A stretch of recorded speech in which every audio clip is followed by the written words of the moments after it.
Ottawa is laying out its conditions for building Chinese electric vehicles at an Ontario plant. Canada has agreed to allow up to 49,000 Chinese electric vehicles into the Canadian market.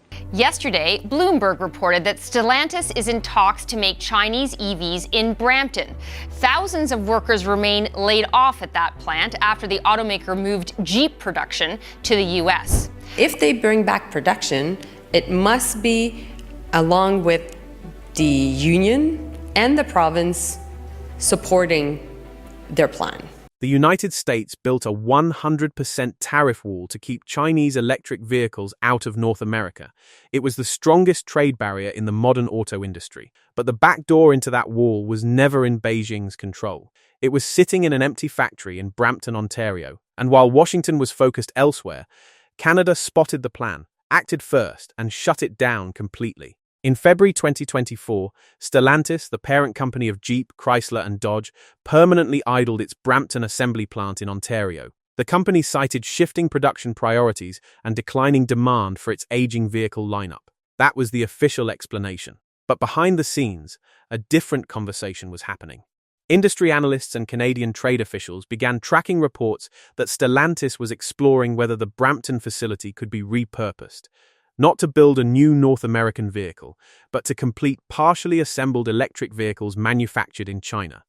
The goal was to run those vehicles through minimal finishing steps in Canada, claim USMCA regional trade status, and sell them across North America while avoiding the 100% tariff entirely. Ottawa did not wait for the plan to advance. Canadian officials moved decisively, drawing a public line that stopped the model before it became a signed agreement. The numbers show exactly why Canada had to act. Under a May 2024 executive action by the Biden administration, maintained in full by the Trump administration, Chinese manufactured EVs face a 100% import tariff entering the United States. Canada reinforced that position separately, applying its own 100% surtax on Chinese EVs effective October 1, 2024. For Chinese automaker BYD, which sold 1.76 million battery electric vehicles in 2024, North America remains a locked market. BYD's average vehicle sells for the equivalent of roughly $14,000. The average EV transaction price in the United States was approximately $56,000 in 2024, according to Kelley Blue Book. The price gap is one of the largest competitive advantages in any global manufacturing sector. The workaround being explored used USMCA's rules of origin. Under the agreement, a vehicle qualifies for tariff-free movement across Canada, Mexico, and the United States if it meets a 75% regional value content threshold. The question being tested was whether final assembly steps in Brampton could reclassify a Chinese origin vehicle as North American made. But that is only part of the story. The Brampton plant opened in 1965.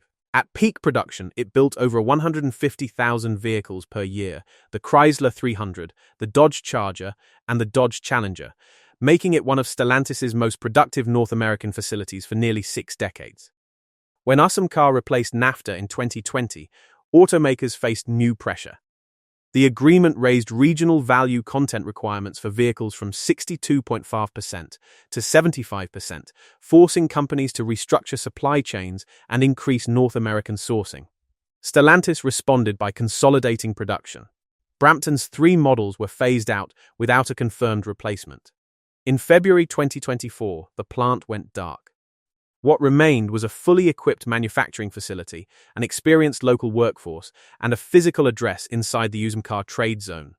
For companies looking to route Chinese-built EVs into North America, that address represented a significant opportunity. Canada recognized it before anyone else did. By rejecting the plan early, Canada protected an economic structure that depends entirely on real manufacturing, not assembly theatre. The Brampton closure alone eliminated approximately 2,700 direct jobs, according to Unifor, the union representing Canadian auto workers. Full-scale manufacturing supports a much wider network beyond that: parts suppliers, metal fabricators, tooling companies, and logistics firms across Ontario, whose revenue depends on genuine production activity. Screwdriver assembly, importing near-finished vehicles and completing only minimal steps, produces a fraction of that economic value while still claiming regional trade status. The difference between real manufacturing and final assembly is measured in thousands of jobs, not hundreds. The supply chain implications extend further. If the Brampton model had been validated, North American Tier 1 and Tier 2 suppliers would have faced direct displacement. Companies like Magna International, Martin Rea, and Linamar, major Canadian auto parts producers, exist because vehicles are built here from the ground up. Canada's decision protected that entire ecosystem, and this is where the story becomes more significant than most people realized. What makes Canada's move exceptional is the timing. Ottawa did not react after the deal was signed. It did not wait for Washington to raise an objection. It identified the model while it was still in discussion and rejected it publicly before it could be tested. That is not a defensive response. That is proactive trade policy. And under Prime Minister Mark Carney, it was a deliberate and calculated decision. Canada's action in Brampton carries consequences well beyond one factory because it closed a door that the United States had not yet thought to lock. Uzumka's rules of origin were written in 2018 and ratified in 2020. At that time, Chinese EV manufacturers had not achieved their current scale, cost competitiveness, or global manufacturing reach. The 75% regional value content threshold was designed for a different competitive era. Canada recognized that those rules were being tested and acted before a precedent could be established. The precedent itself was the real threat. If screwdriver assembly at Brampton had been validated as USMCA compliant, the model would have replicated immediately. Every idled manufacturing facility inside the trade zone, and there are dozens across Canada, the United States, and Mexico, becomes a potential Chinese EV entry point. Canada's early rejection made that replication significantly harder. There is still a longer-term challenge that Ottawa's decision alone cannot solve.